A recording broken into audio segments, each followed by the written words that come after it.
Неліктен Александр Македонский скифтерді бағындыра алмады? Македонияда мемлекеттің қалыптасуы. Грекияның солтүстігінде Македония орналасты. Өзінің табиғи географиялық жағдайы бойынша екі бөлікке бөлінді. Олар таулы аудандар және теңіз жағалауындағы жазықтар еді.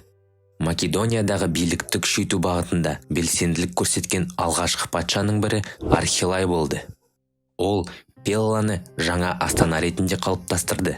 Македонияның дамуында маңызды рөл атқарған келесі патша екінші Филипп болды. Ол жас кезінде бірнеше жыл Грекияда тұрды. Билікке келген екінші Филипп өзіне дейінгі билеушілердің бір орталыққа бағынған мемлекетті құру ісін аяқтады. Биліктің бұл түрі монархия деп аталады. Монархия бір адамның билігі дегенді білдіреді. Екінші Филипп қалалар салуға көп көңіл бөлді. Гректердің және македондықтардың әскери ұйымның жақсы жақтарын алып, әскери реформа жасады. Әскер фаланга түрінде 16 қатар сапқа тұрды. Олар қолдарында ұзын найза, қалқан ұстап, бастарына дулыға мен үстіне сауыт киді.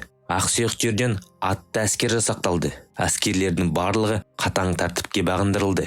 Бұл сол замандағы мықты әскери құрылым еді.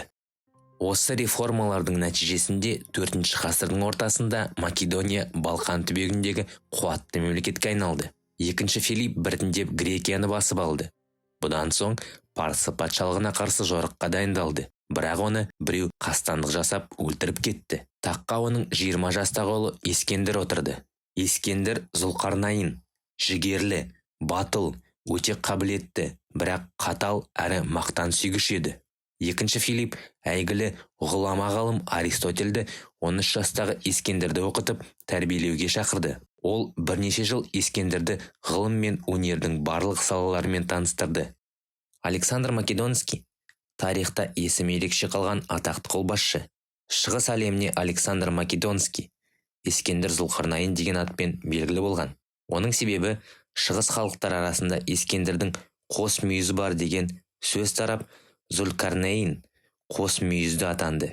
Зерттеушілер қос мүйізді лақап атын әлемнің екі мүйізін батыс пен шығысты өз қолында ұстаған деген мағынада түсінуі керек дейді. Грек-македон әскерінің шығыс елдерге жорықтарын басқарған патша Александр Македонский тарихта ұлы қолбасшы ретінде танылды. Ол бар болғаны 30 мыңнан астам әскермен Парс патшасы Дарийдің бірнеше есе артық әскерінің тасталқанын шығарады. Ол біздің заманымызға дейін 330-327 жылдары Орталық Азияда әскери іс-әрекеттер жүргізді.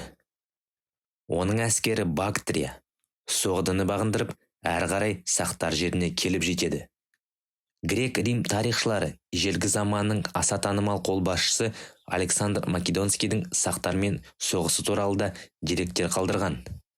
Александр Македонскийдің Орталық Азияға жасаған жорықтары туралы мәліметтер Ариан, Курций Квинт-Руф және тағы басқа еңбектерінде берілген. Олардың бірінде сақтар Македонскийдің әскерімен 2 жыл бойы соғыс жүргізді. Александр сақтарды соғыста тізе бүктіре алмады деген мәлімет келтіріледі.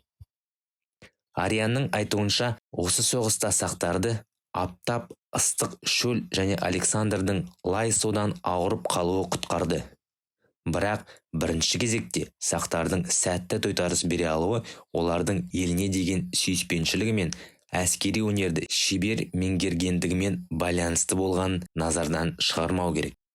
Грек-македон басқыншылары Орталық Азияда жергілікті халықтардың табынды қарсылығына тап болды. Әсіресе Мараканда мен Кириополис қалалары табынды қарсылық көрсетті. Жаулаушыларға қарсы шыққан халықтардың арасында сақ тайпалары да болды. Александр Македонский әскерлері Сырдария бойындағы қалаларға шабуыл жасаған кезде олардың тылында халық көтеріліске шықты. Бұл көтерілісті соғдылық Спитамен басқарды. Ол сақтармен бірлесіп 2 жыл бойы партизан соғысын жүргізді. Жасырынып жүріп жауларға қарсы күтпеген жерден соққылар ұйымдастырды. Арианның дерегі бойынша көтерілісшілер Самарқан қаласын қоршауға алып, көмекке жіберілген Македон әскерлерін жойып жіберді. Зерттеушілердің пікірі бойынша, Спитамен көшпенділердің соғыс тактикасын қолданды. Өздерінің соңына түскен Македон жасағына қарсы ашық шайқасқа түспеді. Олар алдап шегіну арқылы жауды тұзаққа түсіріп, соңынан құртып жіберіп отырды. Александр Македонский көп шығынмен әрі зор қиыншылықпен көтерілістерді басты. Македонский сақтарды бағындыру үшін Сырдария жағасына бекініс сала бастайды. Александрия Эсхата қаласының салынуы арғы жағадағы сақтарды қатты алаңдатты. Александрия Эсхата, шекті Александрия, орталық Азиядағы македондықтардың тірек пункті ретінде ойластырылды. Сақтар бұған кедергі келтіруді көздеді. Олар македондықтарға өзеннің арғы жағалауынан садақпен оқ жаудырды. Александр Македонский көшпелілерді катапультадан атқылап, оларды артқа шегінуге мәжбүрледі. Содан тез арада әскерімен өзеннен өтіп, олардың соңына түсті. Бірақ оның бұл әрекеті Македон әскерін жеңіліске ұшырата жаздады. Ал Македонскийдің өзі бұл жорықта ауыр жарақаттанды. Оның сақ тайпаларын басып алу мақсаты сәтсіздікпен аяқталды. Осылайша, орталық Азия халықтары, соның ішінде сақтар да өз жерлерін ұлы Александр Македонскийге қарсы күресте сақтап қалды.